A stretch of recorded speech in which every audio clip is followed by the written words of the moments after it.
Hi, my name is Jacqueline Denali, and I am your host on Quantum Untanglement. This is our very first episode, and I am pleased to have our first guest, who is Dahlia Rose. She is the founder of the Conduit School and has served as a community healer, teacher, and conduit for high vibrational energies. Plus, she was my Reiki 2 attunement master. She has been guiding students through spiritual development, energy work, meditation, crystal usage, and other services and counseling. She pulled together an ancient healing and supportive practices that bring transformation into the lives of those who choose to work with her. And she does all of this because she believes that we need to expand the way that we look at healing, reconnecting with our bodies, and feel empowerment to be more than we ever thought possible. So, the reason why I brought Dahlia in as our first guest is that the essence of what I'm trying to do with this platform is to have conversations to better understand all of the energies that are always around us. We have access to these different kinds of energies, which may be healing, it may be other spiritual entities, it may be technologies that we are just not understanding ourselves. And I want to just have other people's experiences and knowledge to come through for everyone else. So thank you so much for being my first person. For having me. I mean, to me, this is full circle, right? And when we had Reiki class, I saw you and other students. I typically kind of take the stance that we are all at the same level. The only difference is like how often things are happening, the knowledge that's shared, right? So you were never really like, even when you took my class, I was kind of like, you're not a student. Why? Like, I guess you're here for the technical part, but otherwise, you were already in a place of mastery on a lot of levels. And so this is just, like I said, full circle for me. I'm completely honored to just talk to you and, see what comes forward on these topics. I appreciate that so much. Yeah, I had many years between Reiki 1 and Reiki 2. So it was definitely something where I just felt like it was kind of a stamp in the ground of saying, I have committed to making this more of a journey for myself.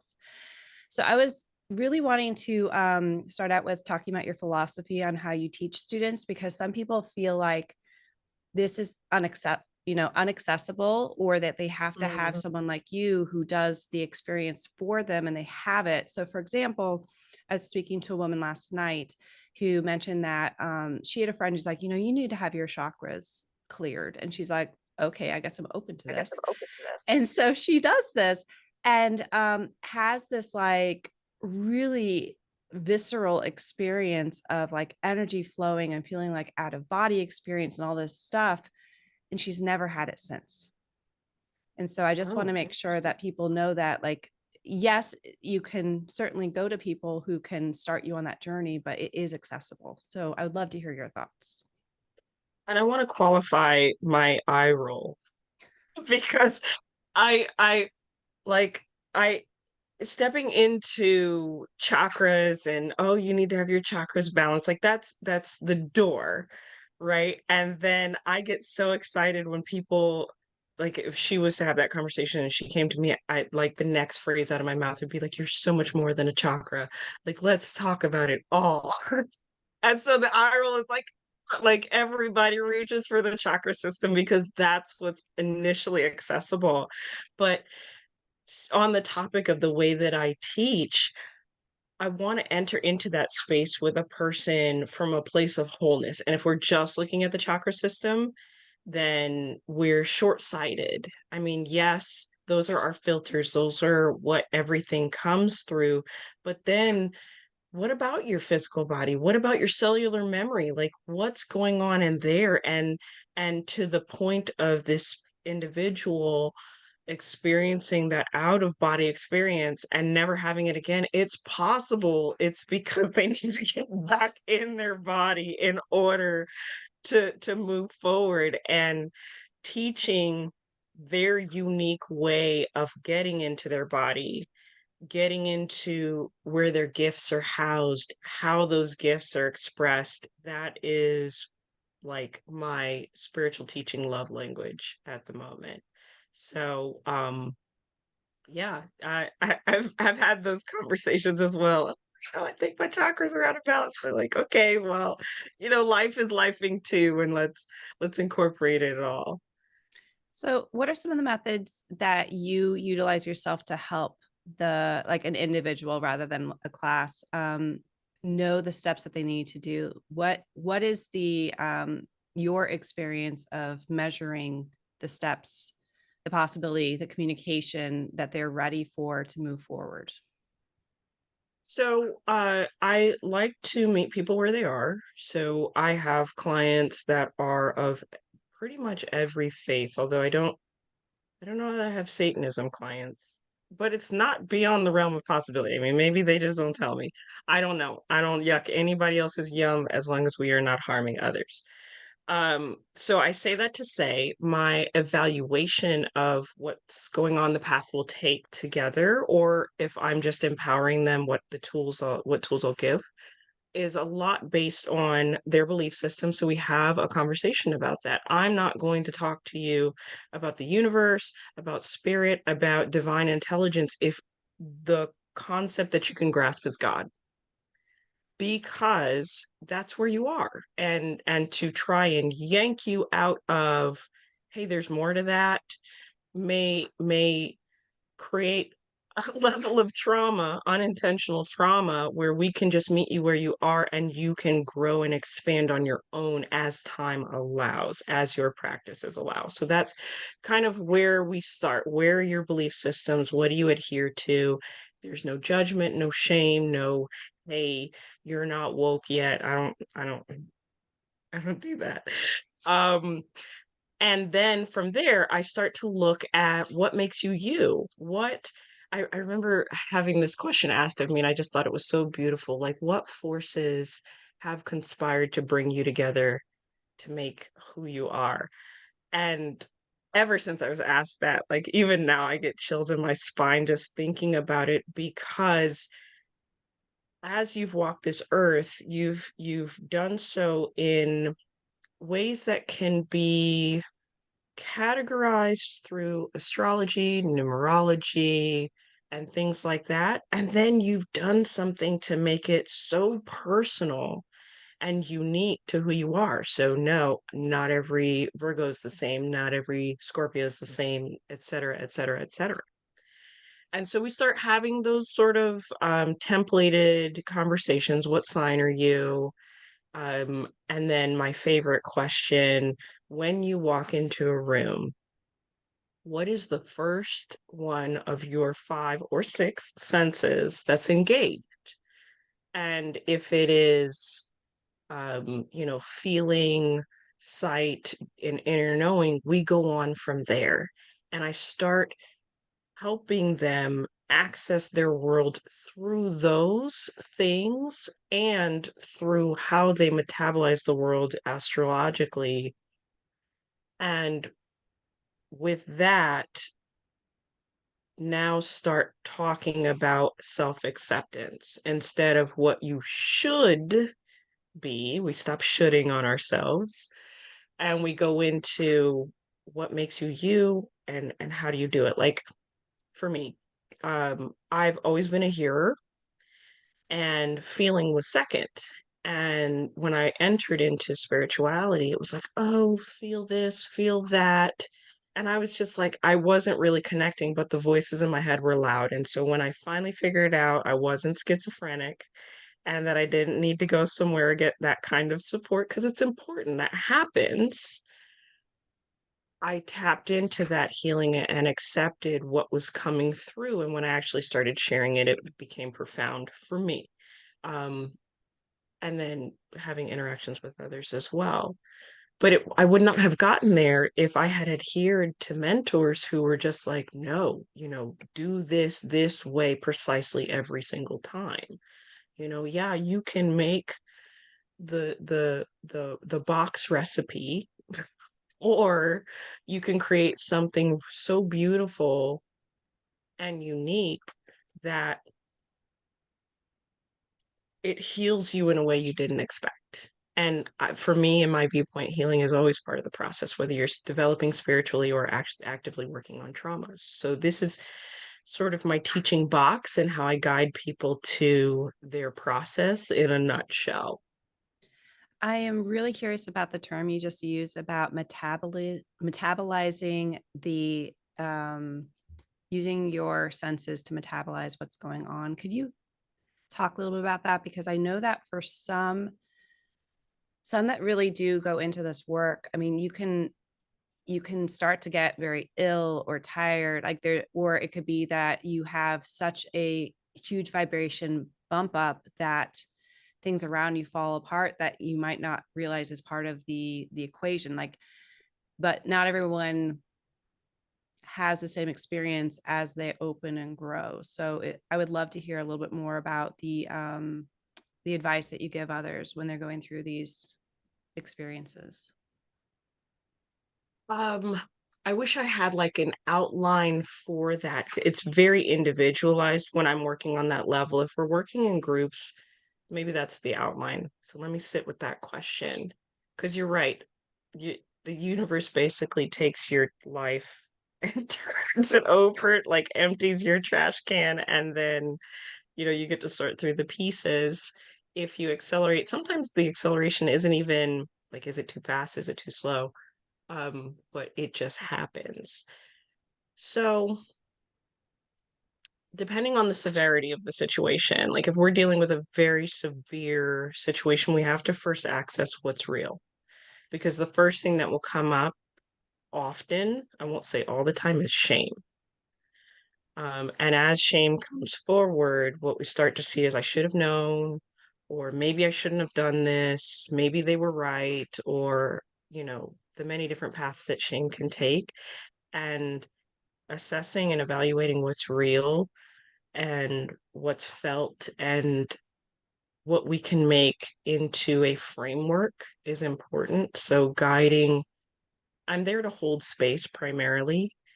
And then when we start to step into the realms of something that is what sounds like remnants of what someone has been told about their experiences, so they may have encountered language like, well, you don't want to do that spiritually because you might open the door to something negative, or, you're possessed or what have you.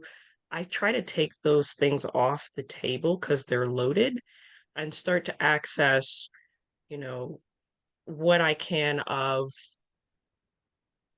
what you're feeling. Is it negative? Are you being encouraged to do things that feel outside of you? When you were friends with such and such, or you had this relationship, did you experience wholeness or did you feel fulfilled? And if the answer is no, is there a chance that when you asked to go into that space of wholeness, embodiment, fulfillment, or what have you, that that relationship could not sustain where you were going? And it's not one conversation. There's never just one conversation that turns the tide. It can it can support, and then we may have another session, 2 3 days in, just to say, how are you feeling now?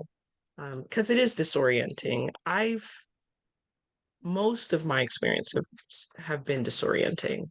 I would say a handful have not, and I just learned the phrasing, okay, this is the new normal. Where are we physically okay? I mean, and what's beautiful is my family getting to witness some of this, and my kids learning that it's okay to have boundaries based on me saying, hey, mommy's not okay today, or I'm sorry if I need to apologize. Like, I had a disorienting experience, and then I just didn't have the bandwidth for them or wherever they were. I come to them pretty authentically, I like to think. And so whatever emotion is there, letting them see it, and then letting them know what's normal and that it's not their fault, is my process of metabolizing. And then I try to offer that to others. And like I said, just as much as our gifts are unique, it may be unique for someone else, I can be dealing with a very heady person who needs to process the sequence of events and the whys and the hows, or I could be helping someone metabolize what's going on in their body and what they're experiencing and listening, learning to listen to the wisdom, which I actually only learned to guide people through last year and went through a year-long training to do so. So the metabolization of an experience is different for everyone. Could be visual, it could be, um, you know, it could need to happen in certain places. Like, well, I can't do this indoors. I need to be in nature. But the way we metabolize, which I guess I use as another word for processing, is unique to ourselves. Yeah. And then some things have to be done with the community. Yes. I have a cadre that we're going, through the shaman training together, and we will forever be together, even though one even had to drop out, but she'll be part of the cadre forever. And I would love to in the future have a conversation about being a mom and working in this field, because It's it's unique. we're lucky because we're in it, because I know my child and I know your children are sensitive. And for people who maybe have sensitive children who don't know a lot, it would be absolutely fantastic to have a conversation in the future about that. On board. So, as far as have you had any opportunities to collaborate with people who are not necessarily in the spiritual community, who have curiosities and just wanted to dig into your knowledge? And what were some of the things that seem to be the need of them to understand, those that maybe need more proof that these things exist? Oh yeah, all over the board. First couple of years of having my brick and mortar store, which was not the first couple of years of my practice. I very distinctly, I love her so much. So I love it when people challenge me. If you don't feel something, fine, let's explore that. If you are, if you believe differently than me, it's for me an opportunity to learn. And so, but I remember one person saying to me just very bluntly, like, hey, I came to prove you wrong and to prove my friends wrong who referred me to you. This was after her session, and she was like, and I can't. And I was just like, well, thank you for your honesty, and I'm glad you got what you need. You're spending money to prove something false, but she got what she needed from it, which was maybe more belief and the whole healing process of holding space for her traumas in a way that she hadn't experienced before. I love having conversations with people who have religious beliefs because it's an opportunity to bridge the gap. We are not different. Yours may be more structured, yours may have limitations, but we are not so different. And so um, I love talking to Christians personally about like, they're like, oh, I don't know, I've heard about that saging thing. And I'm like, okay, but do you burn incense? Like, can we, the Do you whole light process of using candles? Yeah. smoke, do you pray? Because praying and casting spells may be a whole podcast episode. But when you say collaborating, I tend to think deeper on that level. So I guess I would say yes, through healing sessions. I've had people come in disbelief, and I've been absolutely fortunate to um, to be the open door for some to expand within themselves and expand their belief systems in a way that is not traumatic. Maybe, I mean, I may have caused trauma. It happens. I haven't been told.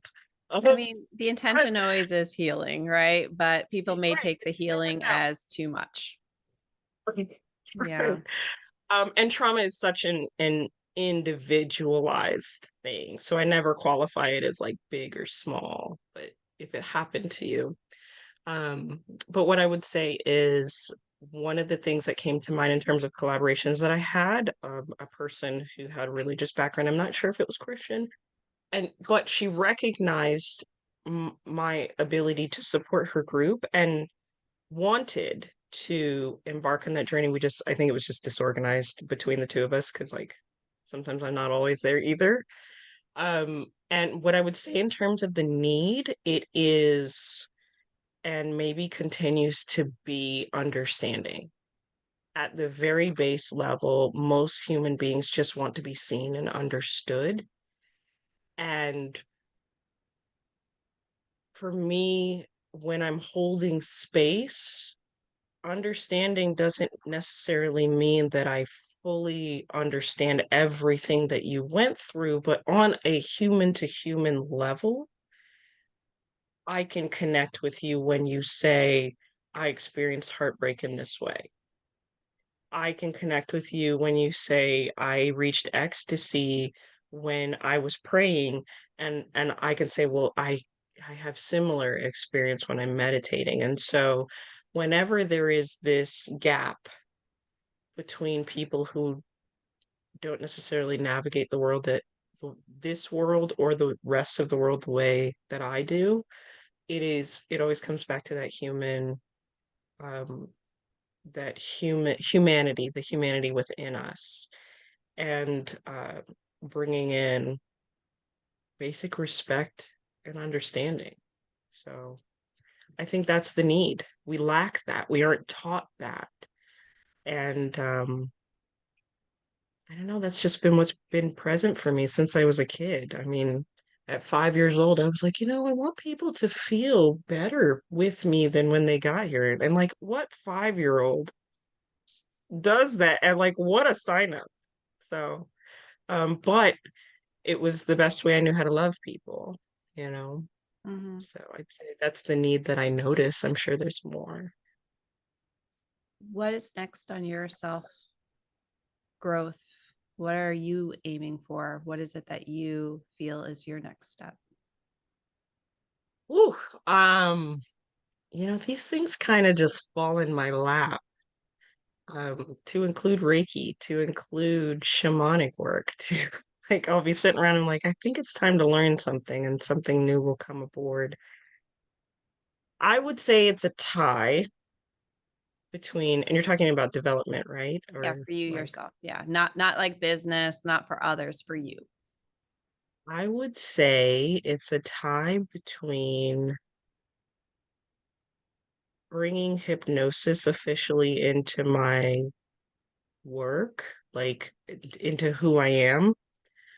Um, nope, it's more than that. It's about using my voice. Mm. So you can find me on platforms and things like that, but I love this moment. Like we're here having a conversation, and I love that. To be out there sharing with others feels like love, and yet pontificating about spirituality kind of makes me throw up in my mouth. So finding the bridge between that and then because I started to go in like why I said hypnosis, I was like, oh, business stuff. And I was like, no, no, no. Personally, it's about sharing. Mm-hmm. So that's my next deeply personal journey is sharing in a way that is not, I know everything because I don't. Yeah. Short of lecturing, I don't hide any of this stuff from where I work, and I find that the more I'm willing to talk about things which seem incredibly taboo, all of a sudden people like pause and they're like, I had this experience, and then they can talk about it, right? Because I obviously have no problem. And so I agree. Like there's because I do have a podcast as well where it's trying to give a little bit more of the vocabulary and showing how things associate with each other and a little bit more of that knowledge base, just like in short little pieces. But those are things that I think people need to know versus when you have that engagement, part of it is being open and kind of having a sense of what it is that needs to be said to the person that you're talking to, and by extension the audience, because we're both conduits here, right? Right. So it is really tricky to feel like that you're offering something authentic and real, but also something that is timely for what needs to be said now, which is part of the reason why I kind of went public. You could say, launching all these different platforms, because I feel like I'm ready to be heard, which is part of my Mhm. growth. And in extension, really wanting to listen to those that come on the journey as well. Yeah, and I have to say, your shares on Instagram, absolutely beautiful. And the way that you share your experience. I mean, I remember watching a few of those videos, and based on what you were sharing of your experience, I was able to say, hey, I know somebody that would benefit from that. And maybe we're along the same lines. Like, this is just a new way of um, learning to love people, learning to extend ourselves, extend that love to, you know, people who are already a part of our community on a soul level. I mean, we don't necessarily see those lines of connections until we get deeply engrossed. But that's when you said to share something timely, I think that's who's connected. Is it's timely for the people who are part of, I mean, it's so overly used, but part of your tribe. Mm-hmm. Oh, Yeah, and so what you're referring to, that particular Instagram is a closed group of people that I know that I gave access to, and I have been debating back and forth on making that the raw in the experience, versus trying to make this a little more professional looking. Um, do, am I ready for that level of exposure for everybody else? So that's why I haven't posted them yet. And I've also debated if I wanted to do full video or if I just want to do it as the sound bites.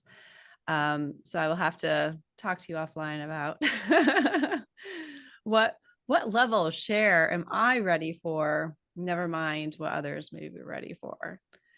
yeah. I mean, and it happens. As it should, you Mhm. know. On My Heart has been a book for 2 years.